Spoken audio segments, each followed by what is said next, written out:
There we go. Okay, let's talk about Bechira Chofshit. My brain made me do it. Bechira Chofshit and modern neuroscience. Now, free will, Bechira Chofshit, you guys started sounding a little philosophical at the beginning, and you understand that philosophers have what to say about Bechira Chofshit. Theologians, as we're going to see, we're going to do a little bit Torah sources, have what to say about Bechira Chofshit.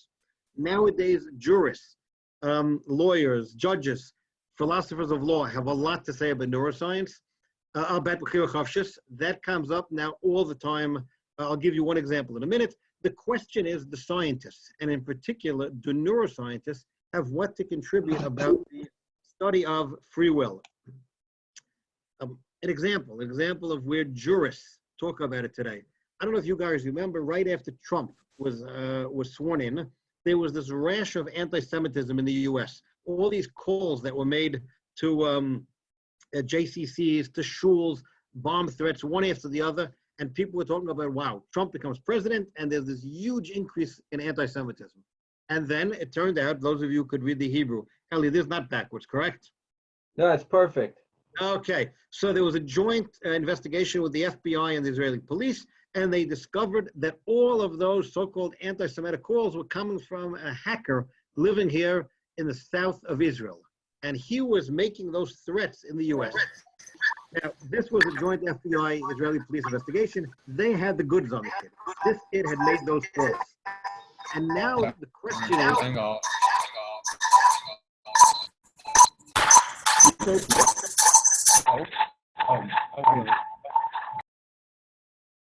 Okay, the question is, what does the lawyer now do to get this kid off the hook? His lawyer said, not his fault. He's not responsible. He has no Bechira Chofshit. Why? Yesh lo gidul barosh. He has some sort of growth in his brain, some sort of tumor they were claiming. Turns out they then imaged him, he didn't have a tumor, so they then came up with another excuse. He had some sort of severe autism. Anyway, he's now in jail.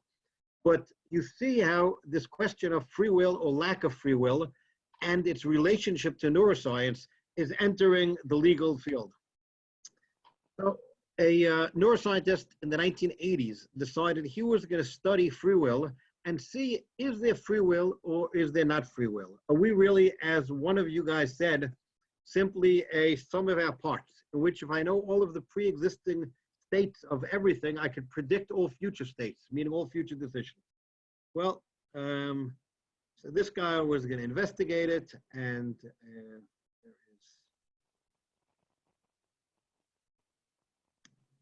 share that screen. No.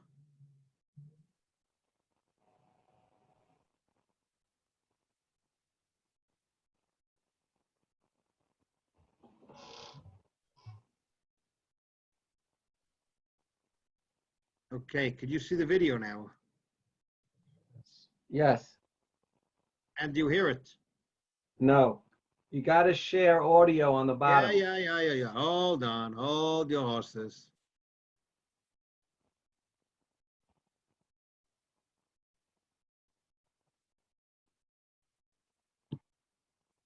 Okay, there's a quick explanation of this. And it's a central part of our idea of ourselves as individuals that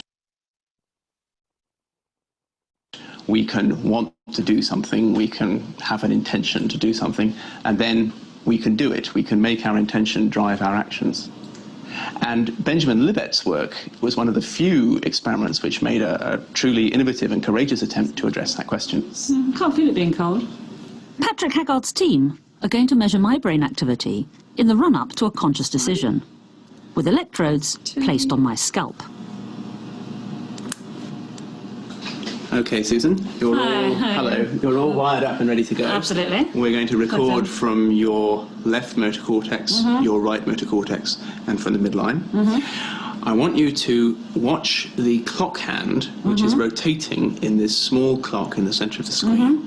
And then at any time that you choose, when you intend and will to, I want you to press either this key or this key. As the urge? As the urge takes you. Fine, okay. And then the computer will prompt you to type in the position of the clock hand at which you first felt the conscious will Fine. press the button. Good. Any questions?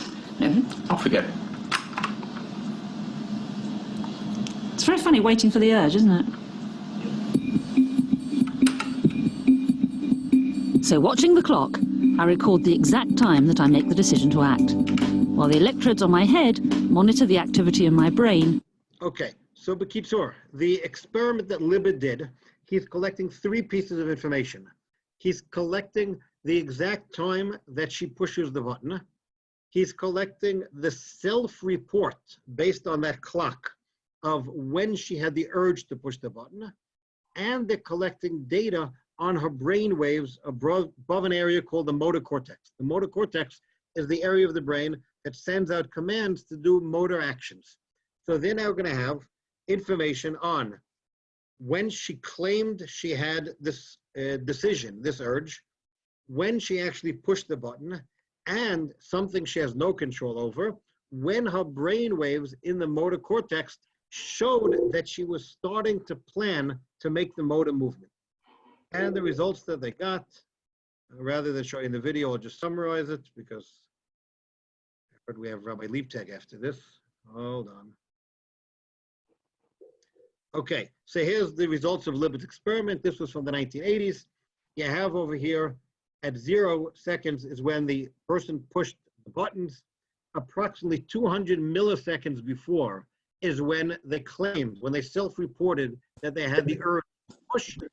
However, it was 500 milliseconds before when we start seeing activity in the motor cortex. Again, here's a graph of average over many trials.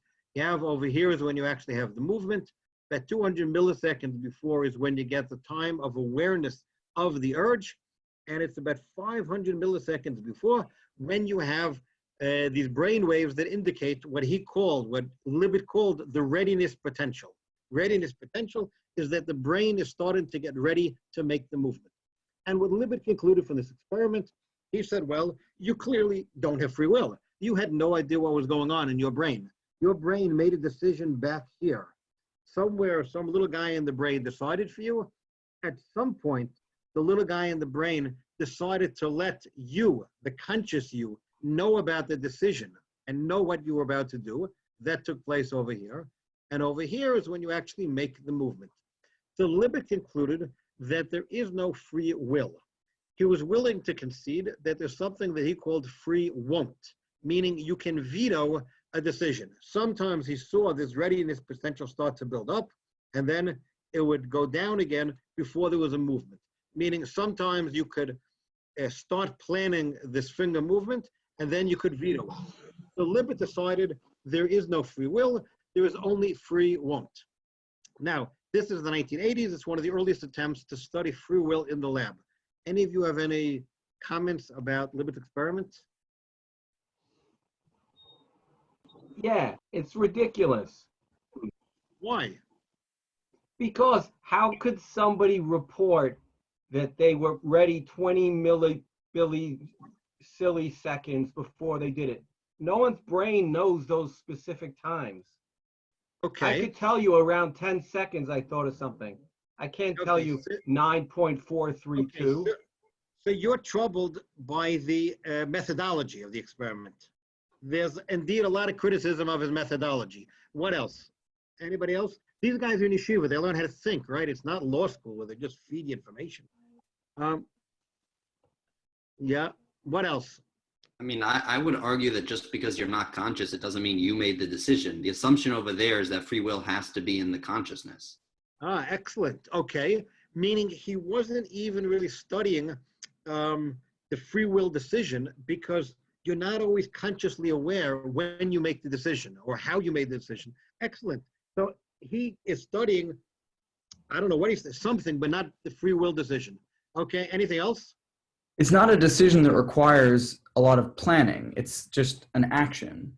This isn't something where the person has a chance to really think. This is the person knows that they want to push the button, and then the brain just decided at a time when to push the button. This is different than saying you have no free will in any decision-making process. Meaning what you're saying, it's a decision of little consequence. Not necessarily a decision of little consequence, but one that doesn't require planning. meaning the person didn't have to think about it and really be aware that they made the decision in order to make such an action. Okay. These are actions that can happen just, you know, like when your hand is on something hot, like your hand pulls away, like small movements like that. It's not like saying that there's no free will, that if you asked me a question, Okay, but it's I a would come up with decision. an You're answer. saying you make the bigger decision rather than, for example, when you decide to catch a ball, you don't decide exactly at what angle to put your hand up. You make the decision of catching the ball, and then there's a subroutine that tells you how exactly to go ahead and move the hand.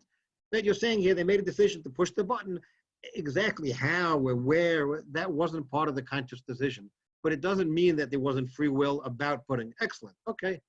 And what I would argue also is that, like I said at the very beginning, I think defining free will is more about decisions that have to do with ethical decisions, moral decisions, and decisions that are of what you're going to eat for lunch.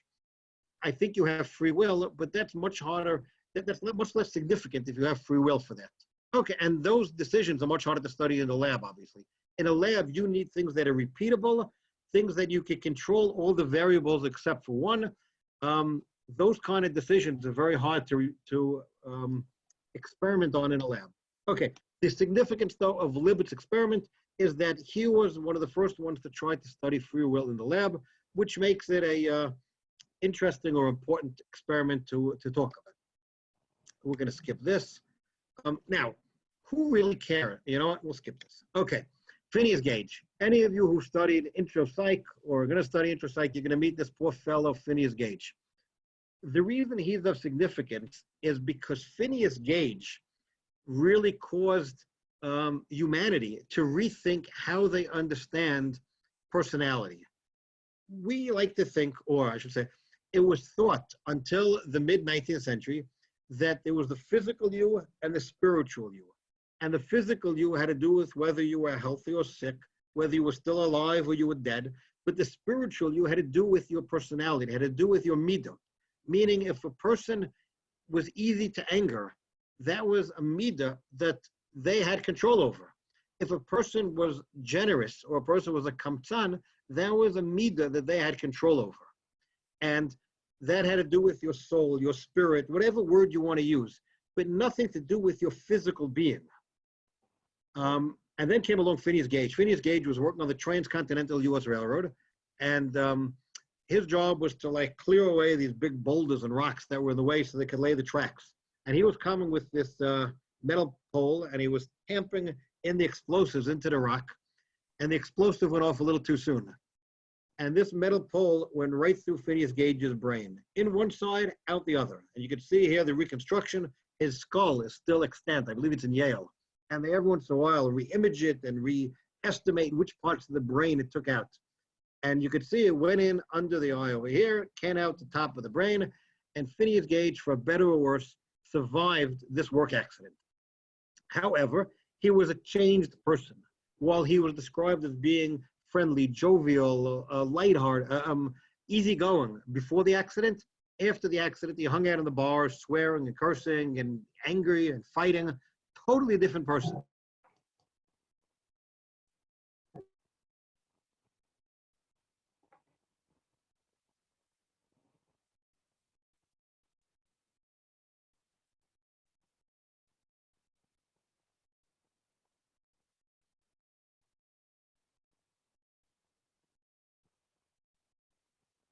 Had moved into Phineas, and that's why Phineas had become this nasty guy.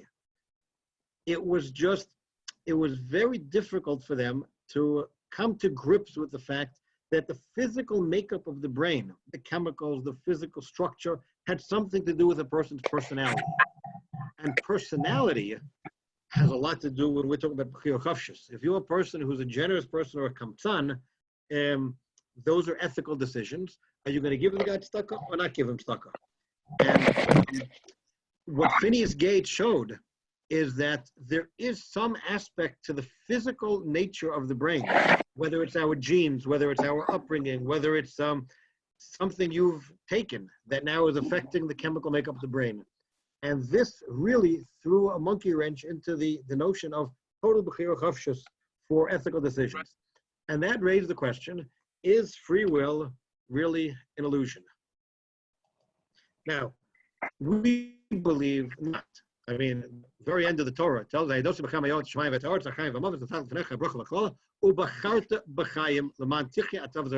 you have the choice, and God is commanding you to make the right choice. If you didn't have the ability to make that choice, well, then God couldn't command you to make that choice. Chaim Metzger, could you please mute yourself? Chaim, thank you.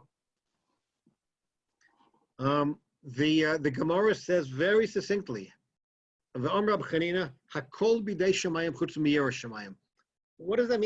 Shamayim? Well, Rashi explains exactly what we just said based on Phineas Gage. Hakol habala adam b'dei HaKadosh Baruch Hu. All of the starting points about your physicality are from God. Kigon aruch v'kartzor, tall or short, ani ashir chacham shoteh, lavan shachor. Everything about your genetic makeup is Hakol b'dei Shamayim. Aval tzaddik v'rosha eino ba al yidei Shamayim. At zu masar b'yido shel adam v'nosin lefanav shtei drachim v'hu yivchar lo yiras Shamayim. Meaning, all of the starting material that you come with, your genetic makeup, who raised you, in what neighborhood you were raised, whether you were rich or poor, all of that was decided merosh. What you will do with it, and that's what the Gemara means according to Rashi, chutz mi yirat shamayim. What does yirat shamayim mean? Yirat shamayim means everything that has to do with moral and ethical decisions. So hakol b'dei shamayim, very succinct here, this Gemara. Hakol b'dei shamayim means all of your starting point. Chutz mi yirat shamayim means all of your decisions that have moral weight are up to you. And we'll get to the Chanoch and Ar Pilakol later. Okay, and Rashi, Rambam says it very clearly. I assume you've all learned Rambam Hilchos Tshuva, so we won't go into it. But he says, "Shu hu me'atzmo." We'll get to the mother. But dato machshavato yodea tovara. The Rambam says Bechira Chofshit has two aspects: that you know good from bad, you have the intellectual capability to distinguish what's right and what's wrong, and call mashu chafetz. Sorry, ve'ein mishyakov biyadam la'asos tovara. And you have the ability to choose which one to do. So there are two components: the knowledge, good from bad, and the ability to choose. So it's not like this, according to the Rambam. And the Rambam is very emphatic about this. The fools among the goyim, v'rov golmei bnei Israel, and the goylims of the Jews who believe that God decrees who's going to be righteous or not. Ein hadover kain al kol adam roy lo liot tzaddik k'moshe Rabbeinu Rasha Kirovim v'chacham v'sikel rachman o achazori o kili o shua v'chein shar kol adeo. Meaning the Rambam says that indeed a person has free will to decide that all of his moral decisions, about all of his midot. Okay. Now we just want to look, and there's a great, I don't want to run past time yet, I want to get to some of the neuroscience. A great tshuva of the Rambam written to what's his name, to the Geir here, to Avadia Geir, where Avadia Geir says, Rambam, how could you say that everybody has total Bechira Chofshis? Everybody knows the Gemara that at your age, you guys all know, that 40 days before a person is born, calls out that Ben Ploni to Bas Ploni, right? You have a bashert. Each person is looking for that one unique bashert, which means that you don't have free will. It's predetermined who your bashert is. So Avadia Ger asked the Rambam, how can you say you have free will if it's predetermined who you're going to marry? So the Rambam here in this tshuva says, you first and foremost have to know there's absolute free will. Any statement in a Navi, in Nach, that contradicts that. Any statement in Chazal that contradicts that, you have to reinterpret to understand in light of the fact that there's absolute free will. So you want to tell me there's a famous Gemara about, where is it, Bas Ploni, Le Ploni, Amon Ploni. He says, you have to understand what that means. He says, basically, a person has free will who to marry. And there isn't one bashert that's the only person. However, if you're really great, and God wants to reward you because you're so good, he'll give you a fantastic girl. If, on the other hand, you're a lowlife and God wants to punish you, he might give you a witch. Meaning, that God can interfere, but you have free will of who you're going to marry. And he goes through that here. I could send it to Elliot, which he could send you all this important tshuva. Okay. We'll skip here a little bit. Okay. The Mesha, we'll skip all these Torah sources. Okay. Rabbi Doctor, you could steal a few more minutes if you need it. Don't worry. From Leaptag? Oh, man. Okay, so we'll do one. From Rabbi Leaptag. From Rabbi Leaptag, okay. So we'll just go back here. We have, the Meshech Chochmah has an amazing thing talking about Bechira Chofshit. He says, if it's true that we have absolute Bechira Chofshit, how could we, in future generations, be commanded to believe everything that Moshe Rabbeinu said?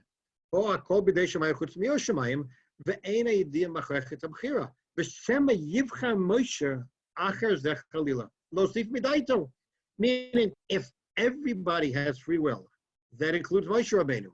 And that means, how do we know that Moshe didn't choose to do the wrong, to write not exactly what God said, to add something? And so the Meshech Chochmah says, "V'al kochen she'Hashem yisborach sholal mimenu habechira legamri, v'nisha muchrach kamalochem."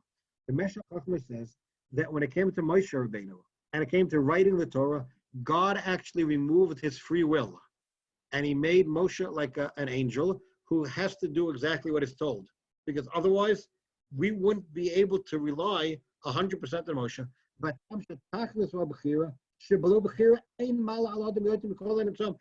the fundamental principle is that for all of us, we have Bechira, because if we didn't have Bechira Chofshit, we'd be no different than any other creature. Okay, we'll skip all these guys here. Just want to show that it's not only the Rambam who says that it's a fundamental of Judaism, but the U.S. Supreme Court has said that it's a fundamental of the legal system in the U.S. as well. The U.S. Supreme Court, in a decision in 1978, quoted a U.S. Supreme Court decision in 1952, where they said that a universal and persistent foundation stone in our system of law, and particularly in our approach to punishment, sentencing, and incarceration, is the quote, and now they're quoting from the 1952 decision, the belief in freedom of the human will and a consequent ability and duty of the normal individual to choose between good and evil. So the U.S. Supreme Court said very clearly, just like the Rambam, that everybody has the ability and therefore the obligation to choose between good and evil. The question is it really so? Do we really have free will? I'd like to show you some examples from neuroscience that maybe will raise some questions. So there are certainly things that cause unwanted actions. There are other things that we do that cause removal of inhibitions. So, for example, there was a story a few years ago. I don't know if you guys remember it. It was a little while ago. There's a guy, Mel Gibson, who seems to be famous in America. And Mel Gibson was, he belongs to this group of Hollywood elite who think they could, do what they want. And he was driving up some highway in LA at 100 miles an hour. And he was pulled over in the middle of the night by the LAPD. And he started cursing and screaming anti-Semitic curses. They put him in the slammer overnight to dry out. In the morning, he came to and he said, "Whoa, well, did I say those things last night? That wasn't the real me. The real Mel Gibson, I love the Jews. I have some best friends who are Jews. Last night, that was the drunk Mel Gibson. But the real Mel Gibson, he's not an anti-Semite." Now, the question is, who is the real Mel Gibson? And which Mel Gibson has Bechira Chofshit? So any, you know what? We'll keep going. We'll get back to drunk in a minute. We'll skip these. Okay. Let me tell you about a disease called frontotemporal dementia. Aging population in the world, there's more and more dementia. The most common form of dementia that many of you have heard of is Alzheimer's. There's also something called frontotemporal dementia, in which the frontal and temporal lobes begin to degenerate. It causes dementia, but it also causes, among other things, the loss of ability to control hidden impulses. Examples include shoplifting in front of the store managers, undressing in public, eating food scraps from public garbage bins, etc. There was a paper in a journal called Dementia and Geriatric Cognitive Disorders, which appeared a few years ago. And in this paper, they talk about acquired sociopathy and frontotemporal dementia. Not all patients with frontotemporal dementia have acquired sociopathy, or obviously it wouldn't be worthy of a scientific paper. But they analyzed this whole cohort of people with frontotemporal dementia, and they found 28 of them who experienced this sociopathy. And what was amazing is that the sociopathic acts among these patients included unsolicited sexual acts, traffic violations, physical assaults, and other unacceptable behaviors. But the key point here, as far as we're concerned, is on interview, these patients were aware of their behavior, knew that it was wrong, but could not prevent themselves from acting impulsively. They claimed subsequent remorse, but they did not act on it and so concerned for the consequences. Meaning, these patients claim, if you remember, the Rambam said there are two aspects to Bechira Chofshit: the knowledge of good and bad, and the ability to control. These patients claim that they had full awareness of good and wrong, and yet they claim they simply were not able to control their behavior. The question is, do these people still have Bechira Chofshit, or do these people possibly, because of their frontotemporal dementia, lose their Bechira Chofshit? Or, as an amazing case, you've all heard of Parkinson's. Any of you know what what characterizes Parkinson's disease? A loss of ability for dopamine to cross the blood-brain barrier. Okay, well, that was, it's related to dopamine. It's not exactly that, but it's, but you don't notice that. I mean, how would characterize it in terms of like, how would you know that somebody has Parkinson's? What characteristics? Physical degeneration and dementia. Tremors, things similar to Lewy body dementia. Okay, types of, what did you say? They shake a Tremors, lot. hallucinations, tics. I think they Okay. shake a lot. They shake a lot. Tics. Okay, mostly it has to do with motor, with movement. They have trouble with called gait freeze. They have trouble starting to walk. They have tics. They have tremors. It mostly has to do with motor. Sometimes they do develop dementia as well. Not quite as like Lewy body disease will have it a lot more. But Parkinson's sometimes will have dementia, but it's mostly motor commands. What's interesting is that, as you said, it has to do with dopamine. Dopamine is a neurotransmitter, which appears in a lot of places in the brain. One of the places it appears is in what's called the substantia nigra in the basal ganglia. That's the region where it's lacking in Parkinson's. Okay, in Parkinson's disease, they don't have enough dopamine in the substantia nigra of the basal ganglia, which causes these motor problems. Well, if you don't have enough dopamine, what might be one way to treat it? Give something that acts like dopamine, what we call a dopamine agonist, something that acts like dopamine. And the goal is that the dopamine agonist will get into the basal ganglia and will replace the missing dopamine, and it'll help the person with their motor movements. The problem is, as I mentioned, dopamine plays a role in a lot of other regions of the brain as well. One of them is in what's called the reward circuit. The reward circuit is when you do something pleasurable, you get a little spritz of dopamine, and then the brain says, ooh, I like that chocolate fudge ice cream. I'm going to do that again. Okay, so that's the reward circuit. Well, this particular drug that they use, which is a dopamine agonist, had very strange side effect on a few patients. And what happened is, again, thousands of patients are treated with it, and they found, I don't know what it was, 5 patients? They found a handful of patients who this dopamine agonist caused very strange things. For example, 53-year-old married registered nurse, previously gambled once in 5 years, not a compulsive gambler, started taking this dopamine agonist. It's called the fromexyl dihydrochloride. Started taking it, and she suddenly experienced a strong compulsion to gamble at casino. She started going about once a week with moderate losses, insisted it was unusual. This therapy was tapered off, and she reported almost immediate cessation of her gambling compulsions.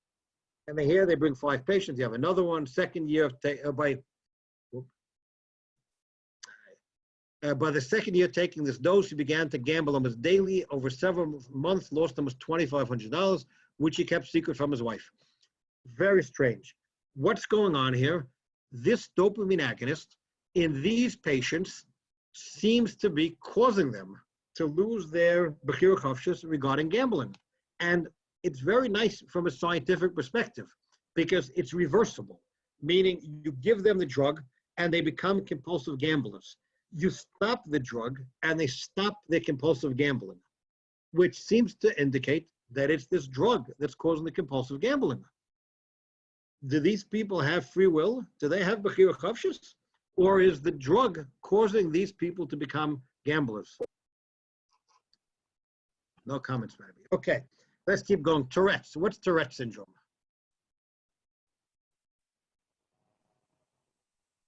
Okay, Tourette's is, again, it involves involuntary movements, tics. It's mostly about tics, but it also is best known because sometimes the tics include calling out, screaming, curse words, things like that.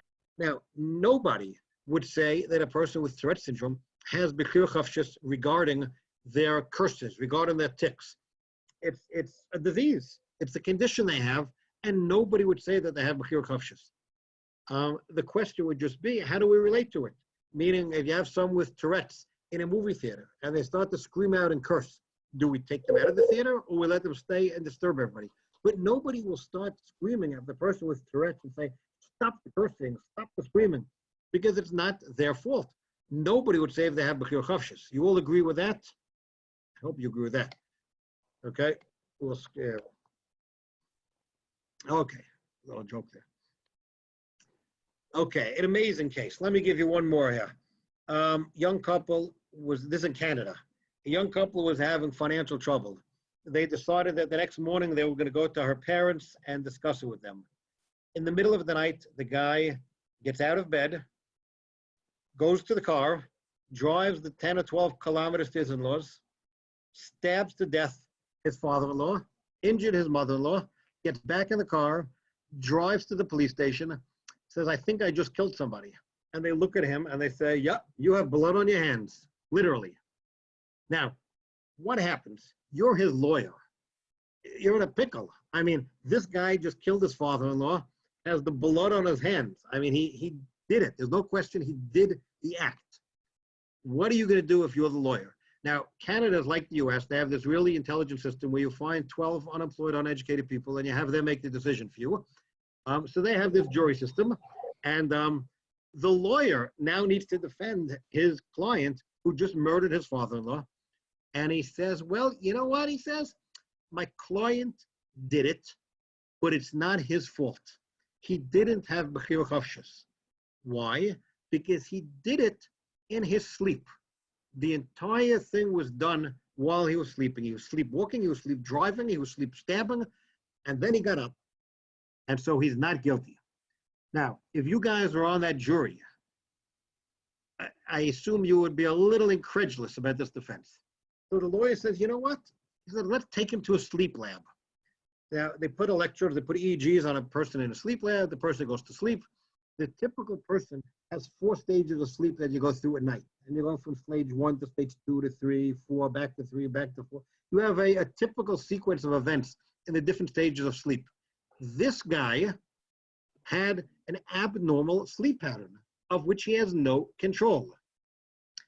That was enough to convince the jury that this guy indeed could have killed his father-in-law in his sleep, and the guy got off scot-free.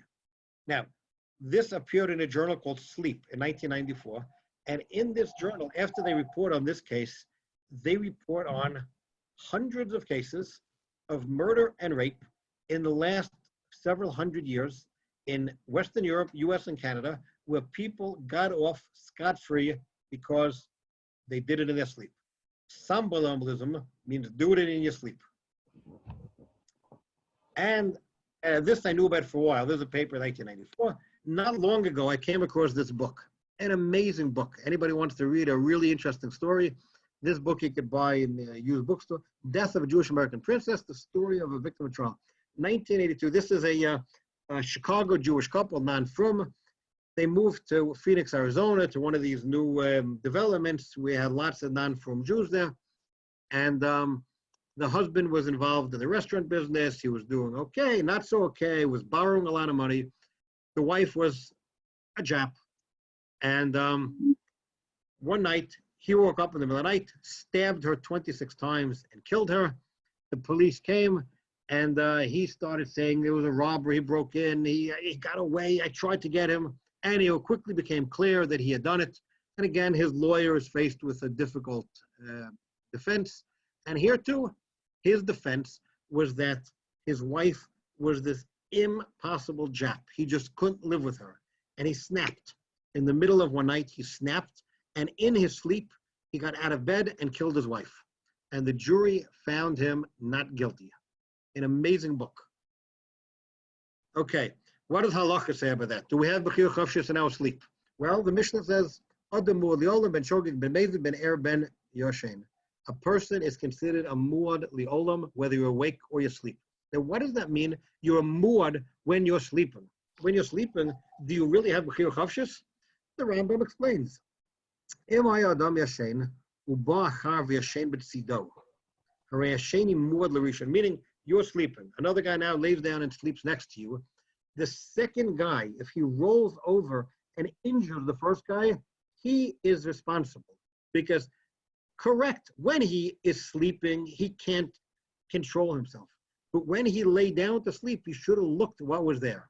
But v'im he's a karishon, sheyoshen tchil, l'zeh v'yoshem tzido potter, because when the first guy went to sleep, there was nothing around. If you go to sleep and there's some expensive china dish next to you, and you break it in the middle of the night, you are responsible because Adam muad liolam ben er ben yashen. But what does it mean?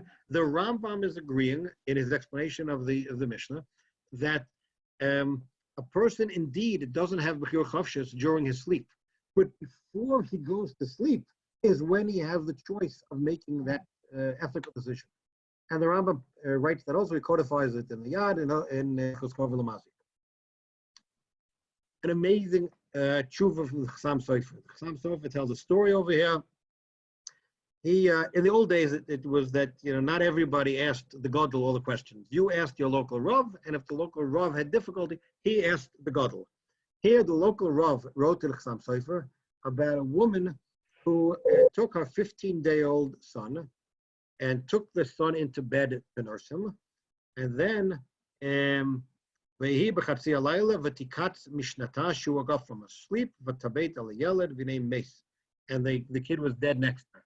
And the person wants to know from the Chassam Sofer, is this woman responsible for murdering her son? And does she have to do certain kinds of tshuva? What should be the consequences? And the Chassam Sofer says, he quotes a Maharil who says that if a lady takes a baby to bed and then rolls on the baby, the lady is responsible. However, the Chassam Sofer qualifies that Maharil. He says that that's if she was lazy when she went to bed and didn't put the kid into the crib. But if she took the kid into her bed, the way all women do when they have a 15-day-old, to nurse the baby, to take care of the baby, that woman was doing exactly as is normal, and therefore she's not responsible. So the Chassam Sofer again is saying the same thing. Before you go to bed, you have to make sure things are in their proper place. The baby has to be in the crib and not next to you in the bed. And if you put the baby in the bed irresponsibly, you're responsible. Okay, a few more examples of things that might seem to remove Bechira Chofshit. We'll skip that one. We'll go to this one. The famous pedophile tumor. Married man in his 40s in the United States, was a teacher, normal, everything was just fine until he started getting interested in pedophilia. The police took him to court. The court said, oh, this is not good. You have to do whatever 12-step program, therapy. Therapy didn't work. Come back to the court. The judge says, we're shipping you off to jail. The night before he went to jail, he wasn't feeling good. He's headache. What do you think it is? He's going to jail the next day. Well, he went to the emergency room, and for his mazel, it wasn't just a family doctor. There was a neurologist there, And the neurologist looked at him and said, you know, I don't like the way you're walking, and your eye movements look a little off. And he sent him for a scan, for an MRI, and they found what's called a right orbitofrontal tumor, meaning it's a tumor behind the orbit, and that's impinging on his frontal lobe. Well, instead of sending him to jail, they sent him to the operating room. They took out the tumor, and like that, his pedophilia urge was gone. So they sent him home, and what we really like in science is repeatable experiments. A year later, he starts getting interested in pedophilia. He goes back to the doctor, not to the judge. They do an MRI, and lo and behold, the tumor is back. They take out the tumor, and everything is gone. Question is, does this guy have Bechira Chofshit or not? So we've looked at gamblers who are taking Parkinson's drug. We've looked at people with frontotemporal dementia. We've looked at this poor guy with the pedophilia tumor. We looked at the, what do you call it? There was one other case. The guy who murdered in the middle of his sleep. Do these people have Bechira Chofshit? And more than that, you know, there are things that are more not so black and white. But for example, ADHD. You know, when Ellie Weber over there and I were in elementary school, there was always some kid in the class who was leaning back in the chair. You remember, leaning back in the chair and banging on the desk and making noise. Maybe it was you, Ellie, I don't know. But the teacher would go, stop fidgeting, stop making noise, and they would send them off to the principal's office. Nowadays, what happens to that kid? Well, one of you tell me. What do you do to the kid who's fidgeting and banging and making noise? You get him tested.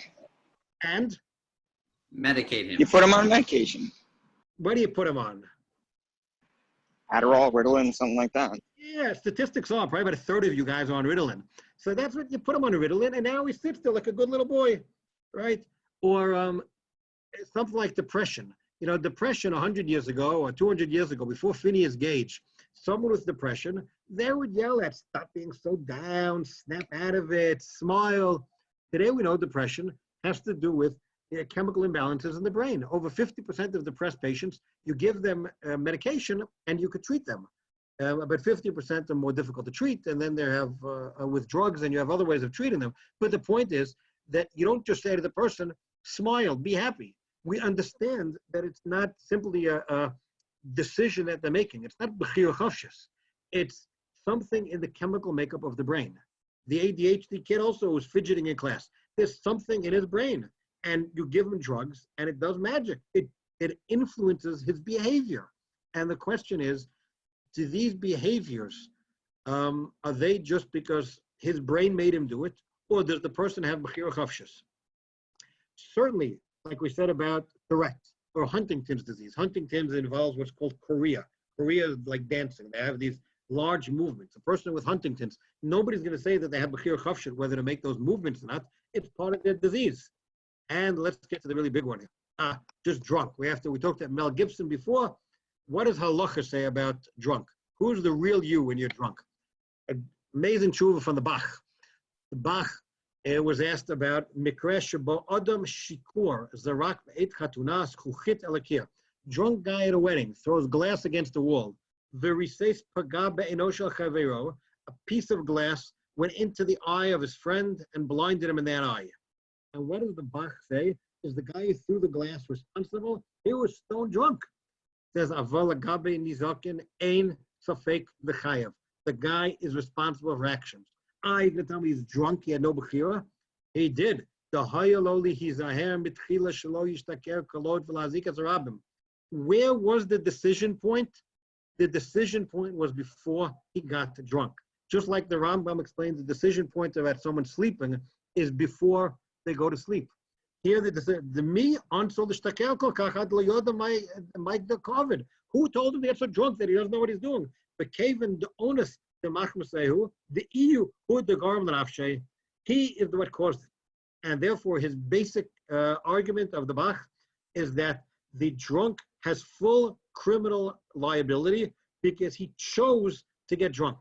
Now, you guys all recognize this. This is I assume in the U.S. criminal law as well. A person who gets drunk and goes behind the wheel and damages or injures somebody is criminally liable. Why? You're going to say he's drunk. He didn't have full control. He didn't have Bechira. The Bechira point was before you got drunk or before you got behind the wheel. You're correct. You don't have full Bechira. You're not in full control of your actions when you're drunk. Then don't drink or don't get behind the wheel. And similar, Yam Shel Shlomo has a similar tshuva, says the same thing. Okay, one more great case, and then I'll give you my summation of the argument. Some of these themes seem to be deterministic. The guy with the pedophile tumor had the tumor, and he became a pedophile. They took the tumor out, and he's cured. That seems to be deterministic. There seem to be genes that are also probabilistic, meaning they lead you to have a higher probability. These are statistics from the US from about 15 years ago. If you look in the column over here, these are people with the bad gene. This column is people without the bad gene. And you look here, aggravated assault, 3.5 million if you have the gene, under 500,000 if you don't have the gene. Armed robbery, over 2 million if you have this bad gene, 157,000 if you don't have the gene. Let me ask you, if you bring someone in front of the judge for armed robbery, and he says, Your Honor, could you please do me a favor? Could we do a genetic test and see if I have this bad gene? And if I have this bad gene, I'm not responsible. I don't have Bechira Chofshit. If I have this bad gene, it's not my fault. If you guys were the judge, what question would you ask for? What one more piece of information do you need in order to make a decision if this guy has a valid argument? How many people carry the gene but do not commit the crime? Excellent. Who said that? I don't see it. I don't see. Excellent. Meaning, how deterministic is it? Meaning, is it that everybody who has this gene does these crimes, or is it that lots of people have this gene, and they're able to control themselves? They have Bechira Chofshit, and they're able to control themselves. Well, any of you could guess what this really bad gene is? I think I've heard this before. Is it fine if I think I've heard it before and I just say the answer? Well, let someone else try. Okay. Is it being a male? Excellent. Okay, the bad gene here is being a male. So these are the guys, and these are the girls. So in answer to the judge's question, how many people have that bad gene? Lots of them have the gene and don't commit crimes. Meaning, it could be that males have a tendency towards violence. It could be that for males, it's harder to control their violent instinct. But it doesn't mean that they can't. It doesn't mean that they don't have Bechira Chofshit. It doesn't mean that they have to commit the crime. Okay, let's just move in here. Okay, so there are numerous predetermined factors, as we saw, Kol B'dei Shemayim. One doesn't choose who their parents, the place and time of birth, your gender, formative life experiences, your genome, brain development, all of that. All of that is a given. Okay, we're going to have to skip this here. And what's fascinating is the Gemara also recognizes that these are all predetermined, that people have predetermined tendencies. So the Gemara talks not about genes, but about mazalot.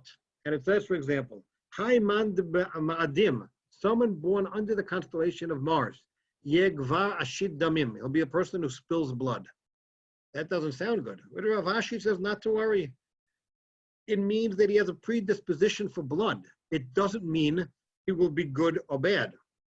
Remember, your genetic predispositions are there. Your choice of what to do with them is up to you.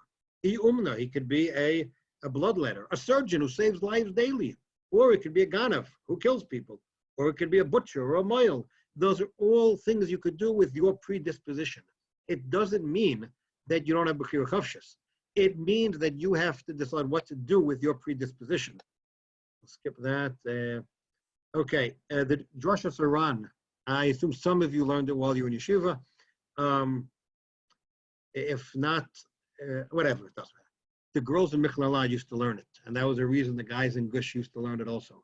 But that was anyhow. Drasha Saran has a long piece on this Gemara, and he explains two explanations. Again, there's no contradiction between the fact that a person has predispositions and Bechira Chofshit. But we can't get into that. It's a long Rosh Hashanah. The Meiri also says a similar thing, and a fantastic gra. We saw at the very beginning. I really skipped, but you're all familiar with the pasuk in Mishlei, Chanoch lenar al pi darko v'chi kan. Right? Hold on. Show of hands. Anybody here went to Hank? Nobody went to Hank. Okay. Anyhow, that's their motto. So the Gra has an amazing explanation. Ve'inyan ki ha'adam I efshar lishbor darko, kolomer mazalo sheno ladbo. A person has predispositions that you can't change. Kamash kosov ha'imanda b'tzadek yegvar tzadek chulu.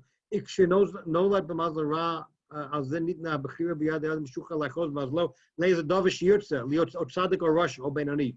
Ukamash kosov b'sech Shabbos v'chulu. And therefore, what does it mean? He says, "V'zeh shekosov chanoch lenar al pi darko derech mazalo v'tiv'o kein techanchehu lasot mitzvot." Meaning, you have a kid, you want to teach him to do mitzvahs, you want to teach him to do right, but you have to teach him according to his natural tendencies. There are kids who are naturally interested in studying halacha, others want to study Tanakh, others have an artistic bend, and others have an intellectual bend. Each one has their own natural tendencies. And what the Gra says is you have to lechalech him according to his tendencies. And then, gam ki yaskin lo yasur mimenu, he will stay faithful to the mitzvahs because you did it within his tendencies. If you try to bend him and break him and make him follow other tendencies, ata, now, yishmalacha miyirat otcha. Sure, when he's a 5-year-old, an 8-year-old, he'll listen to you. When your yoke is off his neck, a person has their predestined tendencies. And the Rambam in Nechos Deot, since we're out of time, go learn Nechos Deot. Amazing, he talks there about all of the different tendencies that a person has, all the different midot. A person could be easy to anger or hard to anger. A person could be generous or not generous. A person could be insatiable for money or couldn't give a damn about money. Everybody has their tendencies. And everybody has to work with those tendencies. And there's a wide range. And you could try to move it a little bit, but you can't break your tendencies. And so we'll skip all of that. Rambam from Nechos Deos, very important to learn at some point. And so, to summarize, we looked at a few cases where it appears that we lose Bechira Chofshit. And the question is, what do you do with that Parkinson's drug, which made people into gamblers? What do you do with the frontotemporal dementia, which made people into sociopaths? It seems to me, and I gave you sort of the hint, those gamblers were 5 people who became gamblers out of thousands who take the drug. And if you notice, each of them had some sort of predisposition to gamble. Meaning everybody's on a scale of how easy or hard it is to not gamble. Put me in a casino and I won't gamble. It doesn't attract me. Other people are on the other edge of the scale, and for them, every time they walk by a lotto stand, they want to buy a card. These people were sort of all the way over here, and when they took the drug, it made it even harder for them. And so it's not that they didn't have Bechira, but that indeed it was a very, very hard decision for them. The guy with the orbitofrontal tumor, it's not that it made him into a pedophile. He's not the only one in the world to have an orbitofrontal tumor. Other people have that tumor. But what happened? Clearly, he must have had some sort of subconscious desires that he always overcame, and all the way over. And the tumor pushed him over, so it became even harder for him to control it. Did he have Bechira? Probably. Or maybe there are individuals who it becomes so hard for them that indeed you could say they almost lose their Bechira. But does that mean that everybody else doesn't have Bechira Chofshit? No, I think these exceptions are what prove the rule. And I think modern neuroscience, as opposed to what Libet was trying to say, that we don't have free will, I think that these examples prove the rule, that indeed we do have Bechira.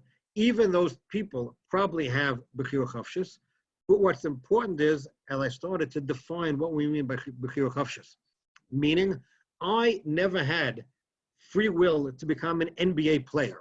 It just wasn't part of the possibilities. In other words, like we said, everybody's born with the genetic makeup, physical, brain, whatever it is. Free will doesn't mean that I could choose whatever I want. You know, when my wife was in medical school, there was a guy in our class who became blind. Does that mean he can't be a doctor? Absolutely not. He became a doctor. Does it mean that he has absolute free will? No, he can't become a radiologist or a surgeon. He became a psychiatrist. But Bechira Chofshit doesn't mean that everything is open. It means that a kol bidei shemayim, God determined what our brain structure is, how tall we are, who our parents are, chutz miyiras shemayim, except for ethical and moral decisions, and those are up to us to make. And that indeed we have Bechira Chofshit. That I think modern neuroscience has said otherwise. The Rambam and the Ran and the others have explained that it's a foundation stone of Judaism. The U.S. Supreme Court, and I had to mention the Supreme Court because another time Ellie will tell you about my 2 Supreme Court cases. It's a foundation stone of any legal system, because if you want to have schar v'onesh, you need to posit that there's Bechira Chofshit. So that's what I have to say. If any of you have any questions, since we're out of time here, I could take it another time. And I just want to let you know, if any of you have older brothers or sisters, Bar Ilan is actually starting an English language graduate program in neuroscience starting next year. So if any of them are interested in doing graduate work in English in Bar Ilan, we're going to be starting the program Mi'at Hashem next year, despite the fact that New York seems to be still heavily under the coronavirus. Still planning on going ahead with it. Okay, any questions, comments, thoughts? Or should we set up the alarm clock? Okay. That's it. Okay, let's go Can I ask here. a question? Sure. Is that all right? So I was wondering about like what's I guess would these people who like the guy who had the spike go through his head, is he considered like honest in that situation? Oh, so that's very interesting. So the question is, did he lose his Bechira? When he became now an obnoxious, cursing drunkard, did he lose his Bechira Chofshit? So I think what I would posit is that he still has Bechira. It's just much, much more difficult for him. So is he an anus? I mean, look, that's where, you know, God's going to have to decide what to do with him, or decided already. But it certainly became much, much more difficult for him. And that's what, I mean, you read the Rambam. Also, the Rambam talks about how some people have, it's just, they become angry. Rambam's into anger, because that's one that he thinks is a really bad one. And for them, they fly off the handle almost anything. And the Rambam thinks that a person could work on his midos and modify it, because you still have Bechira, but he recognizes that different people have different challenges. And obviously, it's not for us to decide, but HaKadosh Baruch Hu obviously must take that into account. So each of us has our starting point, which things are harder and which are easier. And each person has their own challenges. I just couldn't be an NBA player. You know, that wasn't in the cards. So, okay, we're going off to Rabbi Liebtag, huh? All right, Rabbi Doctor, thank you so much. I have a question. Okay. Oh, there's a question. Elad? What would you say about the person who murdered in his sleep? So, well, there are 2 issues regarding that. I mean, obviously, let's take it at face value. Let's say he really did it in his sleep. So the question is, did he have Bechira? And the second question is, what do you do about punishment? They let him off the hook scot-free. So that, there are whole courses in punishment theory that, you know, lawyers and judges are supposed to take. Just Bekitzer, the reason of punishment that I found within Torah sources, rehabilitation, and you can see of Hirsch and Dessler, that retribution, deterrence of future crimes, to protect society, and kapara. If a guy murdered in his sleep, well, it's hard to do rehabilitation. There's no need for retribution. You're not going to deter him if you punish him. However, there might be a need to protect society from this guy. So it could be that the courts should nonetheless impose on him some sort of, I don't know, someone has to lock the door from the outside or something. So it could be that really the courts should address the person. But in terms of Bechira Chofshit, there is another point as well, and that you'll notice, I mentioned he got into the car and drove 10 or 12 kilometers. He wasn't just randomly murdering. He clearly had something aiming for his in-laws. So there was some element of Bechira. He must have known that he had subconsciously, let's say, a lack of love for his in-laws at that point. So he does have still some sort of Bechira, he should have some sort of awareness of what he's doing. And when you go to sleep, you have to make sure that everything around, it's not only the physical, that there's no fine china next to you or no person next to you, but there's nothing that you're going to do in your sleep as well. So, okay, somebody raised their hand there. Ari, hello. Hi, yeah, I was wondering, so if we say that with certain medications, there are a lot of people who will take them, and there's very small amounts of people who will have some kind of side effect. If there's some pharmaceutical that is made and is given out to a lot of people, and it causes, let's say, 5 people, like that other case, to go out and who are upstanding citizens, commit some crime or murder someone or something like that, would you hold the pharmaceuticals company at some kind of cause for this, for not looking close enough to find that this causes this result in certain people? I'll leave that to the lawyers, but I'm sure the lawyers would put some clause in that says, they tested it and they're not liable, and when you take it, there's side effects. But if you're asking, but morally, not legally, but morally, would you say that they hold some form of responsibility for this person's wrongdoing? No, I would say, because the nice thing about neuroscience and biology, it's not physics, meaning that every person is affected differently by every medicine, by every drug, by anything you take, right? So by alcohol as well. I mean, you guys, I don't want to make you feel bad, but so Rav Amital used to drink. Oh, you still have Rav Meidan, and when they drink, Torah spews forth, right? And there are other people who, when they drink, it's not Torah that's spewing forth. So different people react differently to different medications, to different drugs. So I think that it's only to be expected. I think you can't, you have to anticipate that some people are going to respond differently, and the person has to always be attuned and aware if they sense that they're acting inappropriately. A person who drinks and out comes Chiddushei Torah, okay, they could feel free to drink. Someone who drinks and then they cause damage, so they should stop drinking before anything happens. So if you see you're taking this drug and you start becoming a compulsive gambler, so stop it. Anyhow, yeah, Sam? Yeah, so is there can you envision any sort of reality where the options for the question of whether or not people have Bechira Chofshit is not exactly as black and white as the Rambam and Chazal sort of put it, where it's an absolute yes, but also not exactly as black and white as the neuroscience, at least that one scientist put it, where it's absolutely not, but really there's some sort of hybrid model in the middle where there's that's exactly what I'm arguing. I think it's a hybrid model. This guy with the pedophile tumor, he is at the very far end in terms of being almost no Bechira Chofshit. The people who took that Parkinson drug, it's at the very far end. That's exactly what I'm arguing. There's a continuum. Everybody has a Bechira, but everybody, for different moral and ethical choices, for some people, this particular choice is harder, and other people, it's easier. So for some people, there's no Yetzer Hara to gamble whatsoever. For other people, they have a Yetzer Hara. And then when they take this drug, it becomes even harder and harder for them. That's exactly what I'm arguing. It's a continuum. Everybody has Bechira, maybe a few exceptions, but where on the scale you are in terms of your Bechira and your challenges, each person for each challenge is different. So aren't you, I'm sorry to interrupt, aren't you then saying in halachic terms, there's shogeg karov lemezid and shogeg karov laones? So I'm saying that some of these people are karov laones. That guy with the pedophile tumor, I don't want to be in his shoes. I have no idea what really was going on in his mind, but he's, did he have Bechira when he had that tumor? I don't know.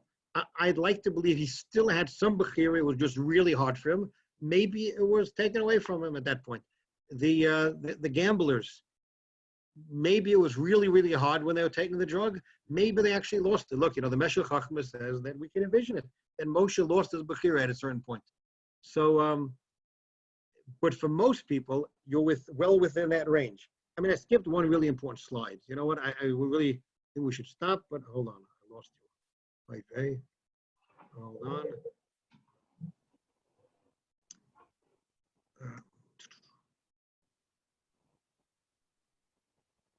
Okay, do you see the PowerPoint again? So one very, very important slide that we in the open modern Orthodox world like to skip. Lo achbar ganav elachora ganav, the Gemara tells us in a few places. Meaning, the achbar steals only because he has a hole to hide in.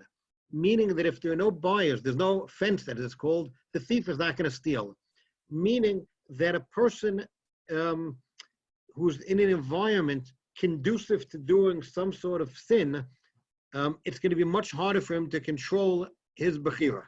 Meaning the mouse doesn't want to steal, that's the mashal over there. But if you put him in a situation where it's so easy, then he's going to do it. We like to, in the modern Orthodox world, like to think a person should be trained to withstand any challenge. We should expose us to everything. We should have internet and no filters, and a person should learn to be able to control. And the Gemara is saying not like that. The Gemara is not saying necessarily like the Haredi world of putting up high fences and not being exposed to anything. But the Gemara is clearly saying that you have Bechira, but everybody's on this scale. And sometimes if in this challenge, you're down here, and now I make it so easy for you, you're not going to be able to withstand the challenge. And what the Gemara is saying is that it's important sometimes to remove the temptations. Because with a temptation, and a person who, for that particular temptation, has a harder time making the choice, he's going to make the wrong decision. It doesn't mean he doesn't have Bechira. He has Bechira. But he wasn't able to make the right choice because based on all of his Hakol B'dei Shemayim, that choice is a hard choice. Anyhow, with that thought, I hope we gave you some food for thought. Can I ask a question? Sorry. Yeah, but where's just related sort of what you're...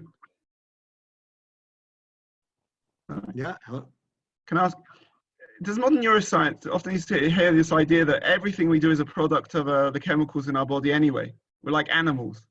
How does, I mean, it's not exactly what you've been speaking about this evening, not everything. In other words, a lot, you're influenced by it. 100%. That's what I talked about, the genetic makeup, your upbringing, all of that affects the person. Where you're looking more, I think, what I hear from you, is not modern neuroscience, but modern physics. Physics likes to say, if you know the current state of all particles at any given moment, you could predict the state of all future particles. But that's not really modern physics. That was physics until the early 20th century. And with quantum physics, it's no longer such that you could even know, in theory, the current state of all particles. And even if you know the current state, you can't predict them all. So correct, that was early 20th century physics.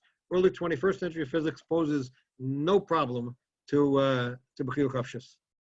Is there a difference between animals and humans in that regard? Do we see that, apart from a Masora?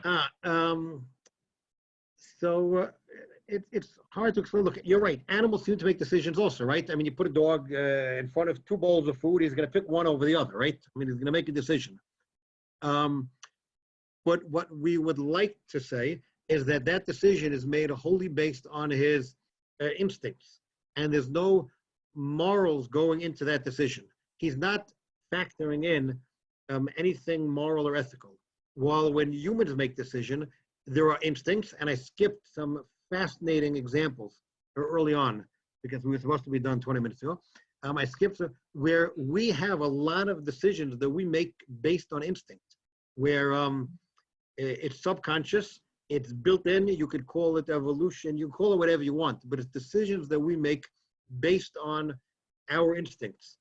But then there are a lot of decisions that are decisions that we make, ethical decisions. And that's what we distinguish humans from animals. And it's not just a qualitative. It's not just that we have more decision-making ability, but it's a qualitative difference. And that's where, sorry, Eli, I got to put in now a word from the sponsor, where Judaism differs from what are called ethical vegetarians. So ethical vegetarians, you could be a vegetarian because you don't like meat. That's no problem. But those like the Peter Singers of Princeton University, who don't distinguish ethically between humans and animals, that's where Judaism has a problem, because Judaism views humans as qualitative, different than animals. We have an ethical component where we make decisions on an ethical basis, which they don't do. I don't think that satisfied you, Tzvi, but sorry. Okay, let's. All right. Maybe we'll have you back next time, and you can talk about what it's like to be a plaintiff in front of the Supreme Court of the United States. Okay. Thank you so much. Night, everybody. We'll do this again soon. Okay, take care. Bye-bye. Thank you. Thank you so much. Thank you.